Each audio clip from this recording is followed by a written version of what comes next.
오늘 설교 제목이 오늘 이 시대 여기에서 내가 하나님을 어떻게 증명해야 하는가, 증명할 수 있는가. 먹고 살기도 바쁜데 나를 증명하는 일도 버거울 때가 있는데 어떻게 하나님을 증명할 수 있을까. 이 주일 예배 참석이잖아요. 이게 하나님을 증명하는 가장 실제적이고 확실한 방법은 아닌가. 또 하나는 왜 하나님을 증명해야 할까요? 그것이 그리스도인의 사명입니까? 아니면 기독교인들이잖아요.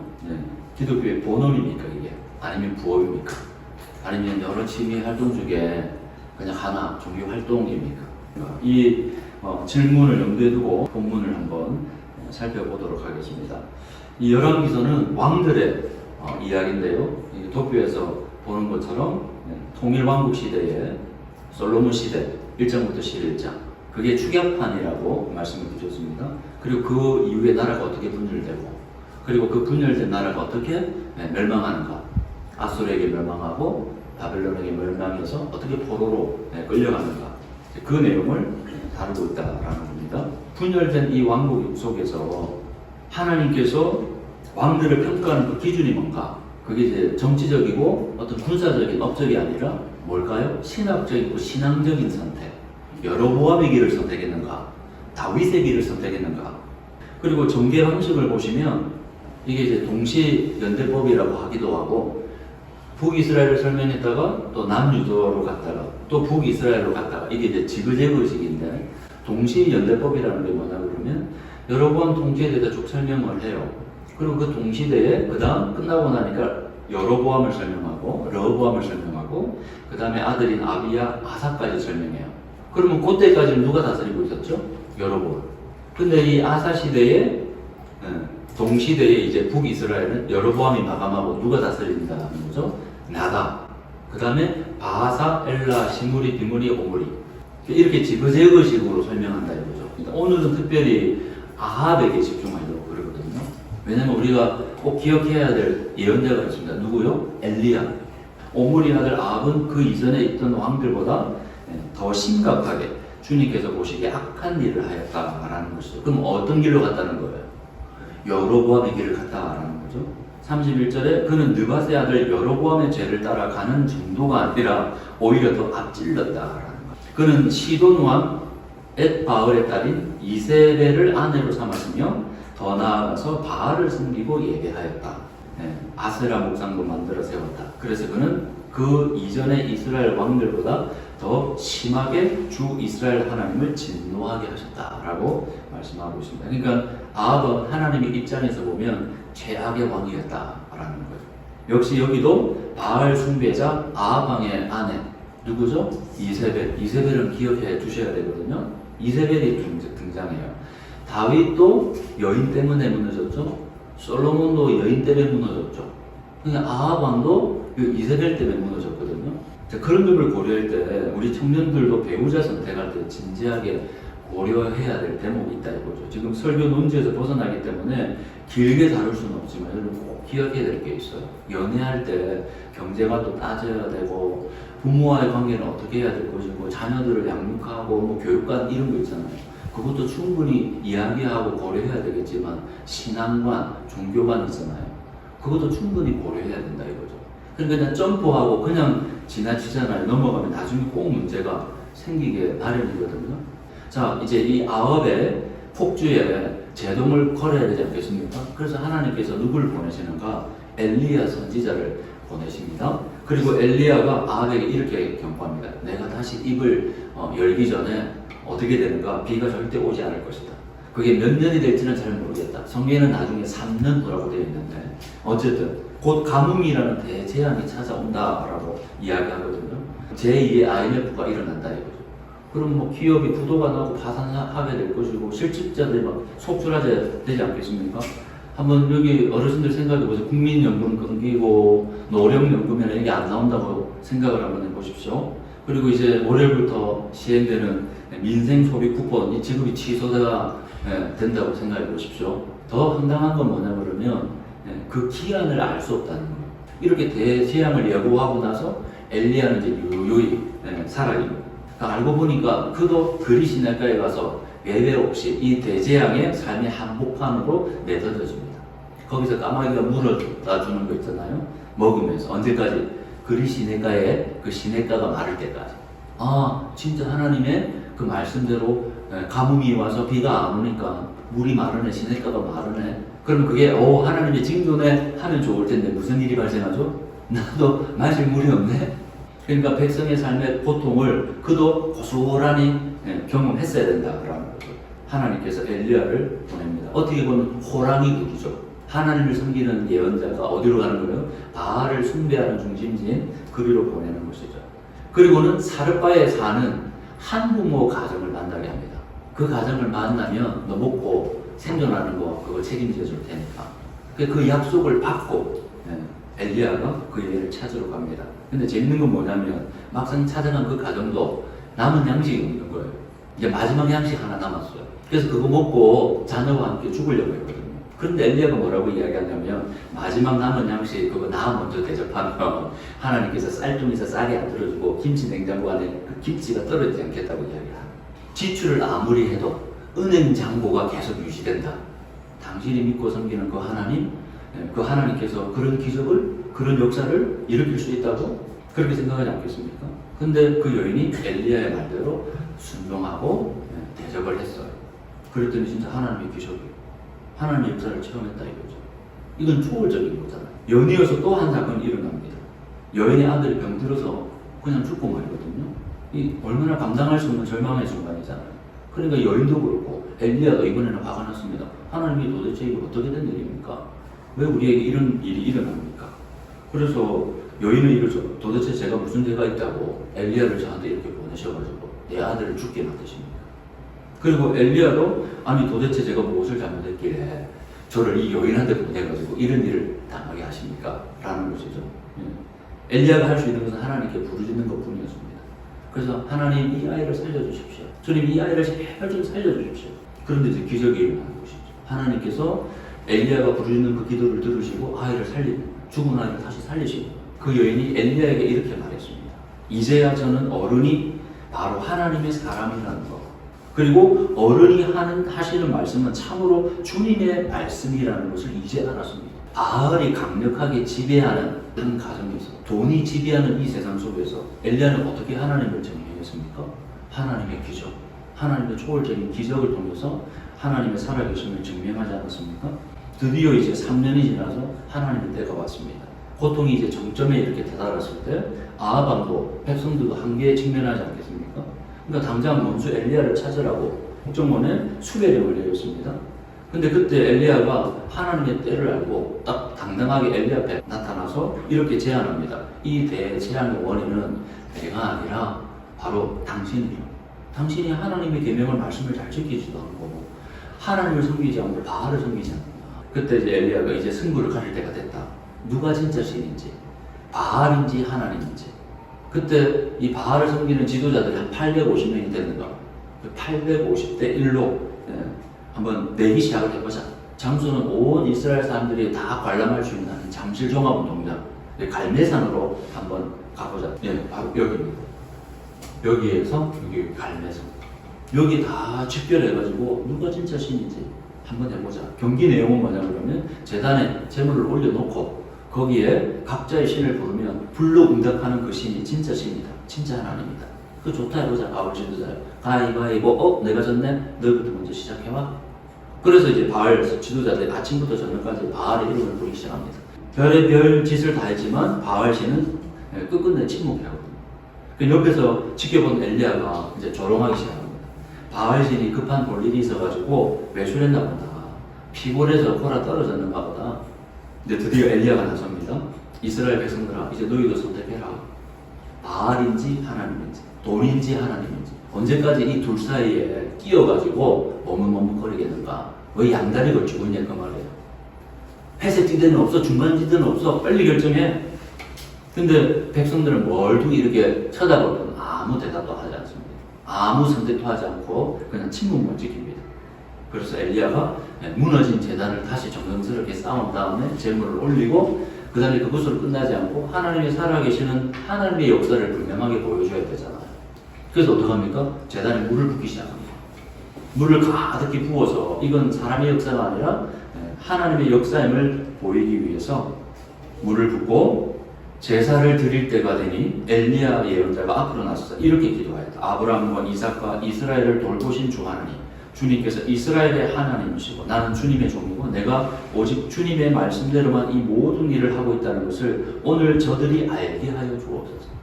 내가 지금 이 하는 모든 행위는 하나님을 증명하는 일입니다. 주님 응답하여 주십시오. 응답하여 주십시오. 이 백성으로 하여금 주님이 주 하나님이시며 그들의 마음을 돌이키게 하시는 주님이심을 알게 하여 주옵소서. 이들이 바알에 마음이 쏠려 있으니까, 세상에 돈에 마음이 쏠려 있으니까 그걸 돌이킬 수 있도록, 그러자 주님의 불이 떨어져서 재물과 나물단과 돌들과 흙을 태우고 도랑 안에 있는 물을 모두 말려버렸다. 온 백성이 이것을 보고 땅에 엎드려서 말하였다. 그가 주 하나님이시다. 그가 주 하나님이시다. 제단에 부어진 그 물, 그 위에 엘리야가 하나님을 부를 때 하나님께서 불로 응답하는 그 역사가 나타날 때 사람들이 우와 본 거죠. 진짜 신이 누구였는지. 아침부터 저녁까지 바알을 아무리 불러도 아무 응답이 없었는데 엘리야가 기도하자마자 하늘에서 불이 나타나. 불으로 응답하는 그 하나님이 진짜 하나님이구나. 나는 서사시는 어떻게 하나님을 증명할 수 있는가? 여러분, 보이지 않는 하나님을 어떻게 입증할 수 있을까요? 그 유일한 방법은 하나님의 기적뿐입니까? 예배만으로 안 되고 하나님의 능력을 보여주는 기적만이 필수적인 것일까요? 그래서 아합과 엘리야 시대처럼 마르지 않는 은행장도, 암을 고치는 역사, 예배 중에 불의 역사가 나타나. 오늘도 지금 말씀을 들을 때 성령의 역사가 나타나는 거예요. 우리가 함께 기도할 때 사도행전에 나오는 오순절 성령 강림 때 성령이 임하니까 사람들이 각자 그 지역의 방언의 언어로 막 방언을 하기 시작하지 않습니까? 그게 있어야 되는 겁니까? 근데 그런 초월적인 기적이 일어나도 그런 기적으로 하나님을 증명해도 하나님을 믿지 않는 사람들이 존재한다라는 거예요. 결국 100%는 안 된다. 승률이 50대 50, 반반이라는 거예요. 오늘날도 그런 기적의 역사가 있습니다. 그런데 왜 우리 서사시에게, 왜 나에게는 그런 역사가 나타나지 않을까? 반반이라고 한다면 한 번이면 일어나야 되잖아. 우리 성도들 중에 암 환자가 있는데 목사든 누구든 기도해서 했더니 암에서 치유되어지는 그런 역사가 한 번은 일어나요. 오, 하나님이 살아계시구나. 그럴 수 있잖아요. 그러면 엘리야처럼 우리가 믿음이 없어서 그런 역사가 일어나지 않는가? 내 삶 속에도. 아니면 우리 서사시를 통해서. 물론 그럴 수도 있겠죠. 하지만 그런 기적이 일어나는 것이 하나님의 뜻이 아닐 수도 있다는 거예요. 그런 기적이 일어나는 것이 하나님의 뜻일 수도 있고, 그런 기적이 안 일어나는 것이 하나님의 뜻일 수도 있다는 거예요. 엘리야 시대에는 그런 기적을 통해서 하나님의 살아계심을 생생하게 보여주는, 증명하는, 그래서 그들의 백성들이 바알에게 쏠린 그 마음을 하나님께로 돌이키는, 그게 하나님의 뜻이었단 말이에요. 근데 오늘 이 시대는 엘리야 시대와 똑같은 기적을 통해서 하나님께서 하나님을 증명하는가라는 거예요. 여러분, 이 본문을 읽을 때 어떤 생각이 들었나요? 와, 엘리야와 같은 그런 기적이, 그 초월적인 역사가 오늘 우리에게도 일어난다면, 보이지 않는 하나님이지만 이런 역사가 나타나잖아. 내 삶에 그런 기적들이 나타나잖아. 그런 뭔가 증거들을 보여줄 때 사람들이 마음을 움직이지. 그냥 예수 믿으세요. 그냥 예배 드리면 하나님을 믿을 수가 있어요. 그렇게 해서 하나님 믿어지는 거예요. 예수님께서 기적과 권능을 발휘하셨잖아요. 그런데 그를 따르던 제자도 있었지만 그를 대적하고 그를 죽이려고 하는 적대자들도 있었다는 거예요. 예수님도 반반이었어요. 기적을 통해서 모든 일이 일어나지 않는다는 그 말입니다. 그러니까 결론적으로 오늘날은 엘리야 시대처럼 반드시 꼭 100% 하나님의 기적만으로 하나님을 증명할 수는 없다. 그런 초월적인 기적만으로. 그렇다면 오늘날 우리 삶 속에서 기적 없이 하나님을 증명할 수 있는 그 말이에요. 하나님이 진짜 신을 어떻게 여러분 입증하겠습니까? 입증해 놓으라고 세상 사람들이 우리에게 요구하면 여러분 뭐라고 답변할 수 있겠습니까? 성경에서 기적 중에 기적, 하나님이 행하신 그 많은 기적들 중에 기적이 뭐라고 여러분 생각하십니까? 바로 하나님의 아들 예수의 십자가 사건 아닙니까? 그 아들의 죽음 아닙니까? 나를 향한 하나님의 사랑을 완벽하게 보여주는 기적. 창조주 하나님이죠. 그런데 그 예수님이 인간이 되셔서 고난을 받으시고 십자가에 죽으셨어요. 왜요? 내 사랑을 내가 너를 사랑한다는 그 사랑을 증명하고 입증하기 위해서 하나님께서 보이신 하나님의 사랑이라고 성경은 말씀하고 있잖아요. 하나님은 하나님의 하나님 되심을 예수님의 십자가로 그 사랑으로 증명하셨단 말이에요. 여러분 영화에 보면 외계에서 이렇게 침입한 그 거대한 비행선 있잖아요. 그게 하늘을 덮으면 어떻습니까? 하늘을 쳐다보면서 오호 저거 뭐지? 거기에 압도되지 않습니까? 예. 그렇게 사람들이 눈을 들어서 하늘을 쳐다보듯이 하나님이 사람들이 압도할 만한 모습으로 이 지구상에 다시 한번 나타나시면 어떻게 여러분 될까요? 그러면 여러분 믿으시겠습니까? 진짜? 그런 역사를 보여주더라도 그것을 믿고 따르는 사람들도 있지만 믿지 않는 사람들도 있다 이거죠. 중요한 건 뭐냐? 믿고 안 믿고의 문제가 아니라 우리 하나님께서 그런 초월적인 기적을 행하세요. 그런데 그 초월적인 기적보다 아들의 죽음, 그 십자가의 사건을 선택하셨다는 거예요. 왜? 진짜 사랑은 초월적인 기적보다 죽음으로 희생으로 증명할 수 있기 때문에 그래요. 내가 너를 사랑하는 그 진짜 사랑을 말로만으로 가능합니까? 뭘 보고 나를 진짜 사랑한다는 걸 아는 겁니까? 진짜 사랑 아니에요. 희생 아닐까요? 희생? 이런 이유 때문에 예수님도 제자들에게 야 너희가 나를 따라다닌다고? 그리고 내 제자임을 너희들 증명하려면 어떻게 하면 되지? 그때 예수님께서 뭐라고 말씀하셨죠? 서로 사랑하라. 서로 사랑하는 그 모습을 통해서 너희가 내 제자임을 알 수 있다고 이렇게 말씀하시잖아요. 그 다음에 또 뭐가 있습니까? 서로 사랑하려면 나도 너희를 향한 그 사랑을 입증하기 위해서 내 십자가를 진 것처럼 너희도 그 사랑을 입증하기 위해서 너희 십자가를 지라고 말씀하잖아요. 우리가 가지고 있는 생각, 의견, 주장 이거 너무 중요하죠. 그러나 그게 사랑의 걸림돌이 된다면 그 고집을 죽여야 된다는 거예요. 자기 부인, 자기 십자가 그 희생을 동반하지 않고서는 진짜 사랑은 불가능합니다. 오늘 하나님을 어떻게 증명할 수 있습니까? 사랑입니다. 서로 사랑. 교회가 모이면 싸우고요. 교회가 사회의 반목을 부추기고 부부가 대화하면 언성이 높아지고 부모와 자녀가 만나면 할 말이 없어서 핸드폰을 보고 있는 이 시대. 그래서 믿음 생활이라는 건 뭔지 아십니까? 사랑의 본질이신 그 하나님으로부터 내가 사랑받고 있다는 그 사실을 깨닫는 거죠. 내가 사랑받는 법을 모르는데 내가 어떻게 다른 사람을 사랑할 수 있겠습니까? 그래서 사랑하는 그 하나님을 내가 만나서 내가 사랑의 존재임을 지속적으로 확인해 가는 과정이 신앙생활입니다. 그리고 그 과정 속에 나도 누군가를 사랑할 줄 아는 법을 배워서 그 역시도 그 내가 사랑하는 그 사람 역시도 사랑의 존재임을 지속적으로 확인해 주는 과정입니다. 이 두 과정 속에서 변화된 나는 나의 사랑의 근원이신 그 하나님을 점점 더 사랑해 가는 여정. 그게 신앙생활.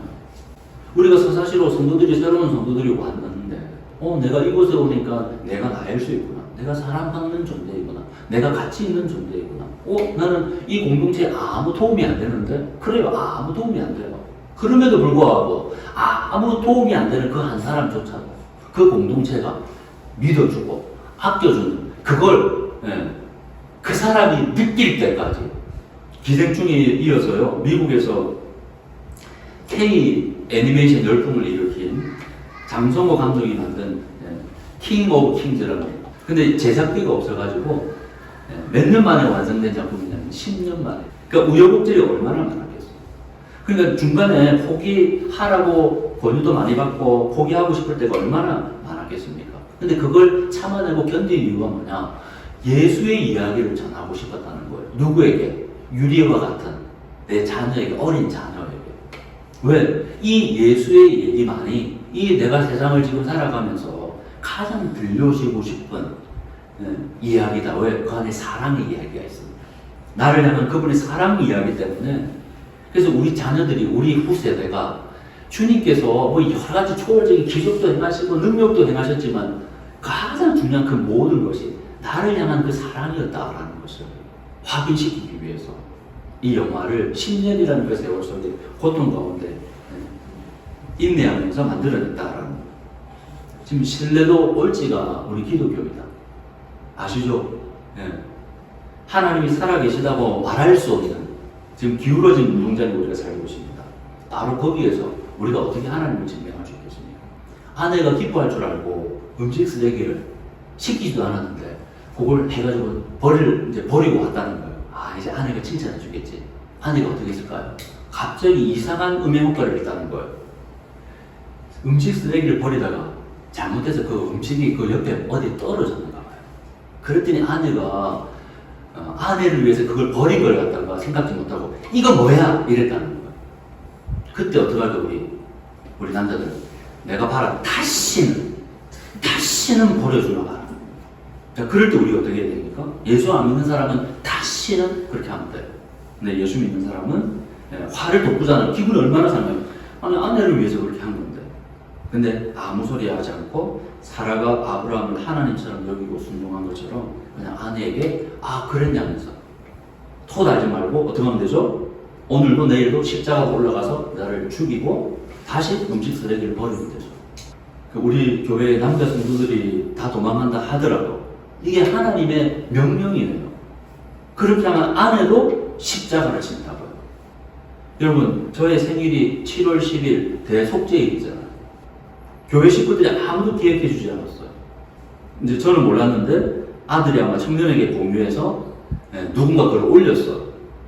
아들이 이야기하면서 그냥 지나쳤어요. 근데 저는 생일을 챙겨주고 이런 부분에 그렇게 큰 뭔가가 없어요. 그리고 서로 바쁜데 금방 우리가 또 잊어버리잖아요. 그럴 수도 있지 하고 툴툴 털어버려야 된단 말이에요. 그게 십자가의 영성이에요. 근데 그걸 가지고 성도들이 관심이 없구나. 교회가 관심이 없네? 누구한테는 그렇게 하더니 이제 비교급으로 한번 하고 끝나면 되는데 최상급을 막 쓰면서 자기를 카메라길로 구렁텅이로 빠뜨리는 것 말이에요. 서운할 수 있겠죠. 그런데 그럴 수 있지 않고 털어버려야죠. 그러니까 우리의 신앙이라는 건 거대한 초월적인 어떤 기적에만 하나님의 역사가 나타나는 게 아니라고 말이에요. 정말 일상이에요. 아무것도 아닌 거예요. 근데 그걸 통해서 내가 죽어지면, 내가 내 십자가를 지면, 내가 조금 친절을 베푸면 거기에 하나님을 증명할 수 있어요. 우리 하나님은 엘리야 시대에 불이 임하는 그 하나님의 역사와 동일하게 내 삶 속에서 자그마하게 내 아내에게, 내 남편에게, 내 자녀에게 한 그 부드러운 친절의 그 한마디를 통해서 하나님의 증명하는 역사가 나타난다. 마지막으로 그 역사를 펼쳐 보였어요. 불이 떨어졌어요. 그리고는 드디어 하나님께 엘리야가 기도합니다. 그리고는 어떻습니까? 비가 내리기 시작했어요. 사람들이 화나고 난리가 날 거 아니겠습니까? 야, 이게 진짜 하나님 살아계시구나. 그때 엘리야가 요구합니다. 저 바알의 선자들 850명의 목을 차라고. 사람들이 막 너는 가짜 신이라면서 난리가 났어요. 이야, 하나님의 대개혁, 대변혁이 나타났잖아요. 하나님의 역사가 나타났으니까 그 위에 어떻게 됐을까요? 뭔가 일이 일어날 줄 알았는데 왕궁에서 이세벨이 콧방귀를 탁 끼면서 뭐 그런 일이 있었다고? 그 주범 누구야? 엘리야야? 엘리야를 당장 죽여. 엘리야가 그 소식을 듣고 어떻게 했을까? 원점으로 돌아갔네? 하나님의 역사가 나타났는데 교회 건물을 짓고 성도들이 막 몰려오면 이게 하나님의 역사인 줄 알았는데 아무 성도들이 변화가, 사람들은 모이는데 변화가 안 되는, 신앙생활을 10년, 20년 목사임에도 불구하고 변화가 안 되는 거예요. 똑같아요. 그러니까 엘리야도 어떡합니까? 나를 죽이려 하네? 그 당당하고 하나님의 역사를 펼쳤던 그 인물이 로뎀 나무로 도망가서 아이고 하나님 나 둥근 뒤에 남겠습니다. 그게 우리의 신앙생활이에요. 그럴 때 여러분 엘리야처럼 아유 하나님의 역사가 이러는 거 나가도 소용없어. 우리 남편 절대 안 바뀌어. 우리 자식들 서사지 10년 지났는데 뭐가 바뀌어서 절대 안 바뀌어. 다시 마지막으로 이 예화만 설명하죠.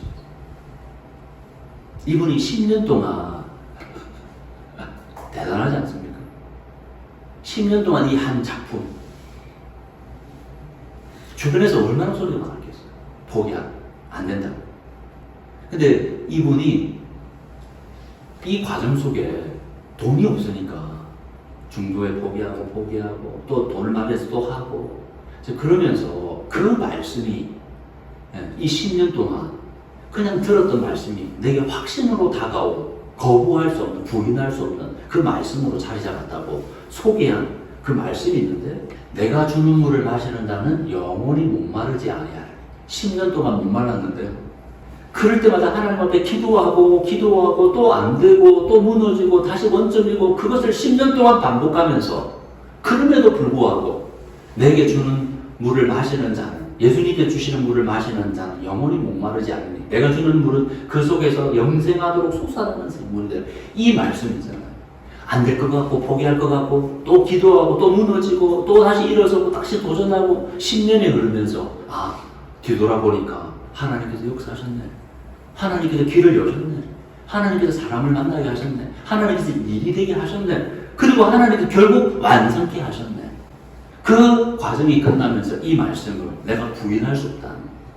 주님께서 주시는 그 물을 마시는 자는 영원히 목마르지 않아요. 10년 동안 훈련된 거죠. 여러분, 하나님의 역사가 없다는 이 세상 속에서 그래 맞아요. 하나님이 우리 서사시 가운데 10년 동안 역사한 게 없어요. 그럼에도 불구하고 여러분 어떤 선택을 하시겠습니까? 그럼에도 불구하고 하나님의 살아계심을 어떻게 여러분 증명하시겠습니까? 그 자리에서 사랑을 행하면서 살 수 있겠습니까? 그 자리에서 말씀을 붙들고 그럼에도 불구하고 하나님은 살아계시다고 그걸 붙들고 여러분 살아가실 수 있겠습니까? 우리 서사시는 그 사랑과 그 말씀을 붙들고 이 시대 속에 하나님을 증명하는 저와 여러분 되시길 주의 이름으로 축원합니다. 기도하시겠습니다.